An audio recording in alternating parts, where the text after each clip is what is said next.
একটা স্পিয়ার, একটা Coke slam, আর একটার পর একটা শক।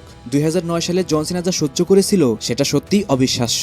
ওয়ার্ল্ড হেভিওয়েট চ্যাম্পিয়ন হওয়ার পরেই এলিমিনেশন চেম্বারে জন সিনার টাইটেল ডিফেন্স করতে হয়। সেখানে জেরিকোর কল ব্রেকার, রেই মিস্টেরিওর 619 এবং এইজের স্পিয়ারের কারণে জন সিনা এলিমিনেট হয়ে যায়। লাস্টে এইজ সবাইকে এলিমিনেট করে সে ওয়ার্ল্ড হেভিওয়েট চ্যাম্পিয়ন হয়ে যায়। দেন রেসেলমেনিয়া 25 জন সিনা এইজের কাছে একটা রিম্যাচ চায়, কিন্তু স্টোরি লাইনের কারণে সেখানে বিগ শো ঢুকে যায় আর ম্যাচটা 1-1 থেকে ট্রিপল থ্রেট হয়ে যায়। ম্যাচের মধ্যে John Cena first time double A hit করে লাস্টে বিগ শোর উপর এজকে একটা অ্যাটিটিউড অ্যাডজাস্টমেন্ট হিট করে সেই ম্যাচটার মধ্যে উইন করে যায়, আর এরই মাধ্যমে সে আবারও ওয়ার্ল্ড হেভিওয়েট চ্যাম্পিয়ন হয়ে যায়। কিন্তু এজ এত সহজে জন সিনার পিছন ছাড়ে না, সেও জন সিনার কাছে একটা রিম্যাচ চায়, যার ফলে ব্যাকলেস পেপার ভিউতে তাদের মধ্যে একটা লাস্ট ম্যান স্ট্যান্ডিং ম্যাচ হয়। ম্যাচটার মধ্যে যখন জন সিনা জিতেই যাচ্ছিল তখনই সেখানে বিগ শো এসে ইন্টারফেয়ার করে এবং জন সিনাকে একটা লাইটের উপর কোক স্ল্যাম হিট করে। এই জন্যই জন সিনা আর উঠে দাঁড়াতে পারে না আর এইজ আবারও চ্যাম্পিয়ন হয়ে যায়। এরপর তো জন সিনা সবকিছু ছেড়ে বিগ শোকে হারাতে লেগে যায়। সেইখানে সে দুইবার বিগ শোকে হারিয়ে এই ফিউডটা এখানে শেষ করে দেয়। এই সব কিছুর পরেই জন সিনা মনে করে এখন তার ডাব্লিউডাব্লিউ চ্যাম্পিয়ন হওয়ার সময় হয়ে গেছে, তাই সে এইবার যায় ডাব্লিউডাব্লিউ চ্যাম্পিয়নের দিকে।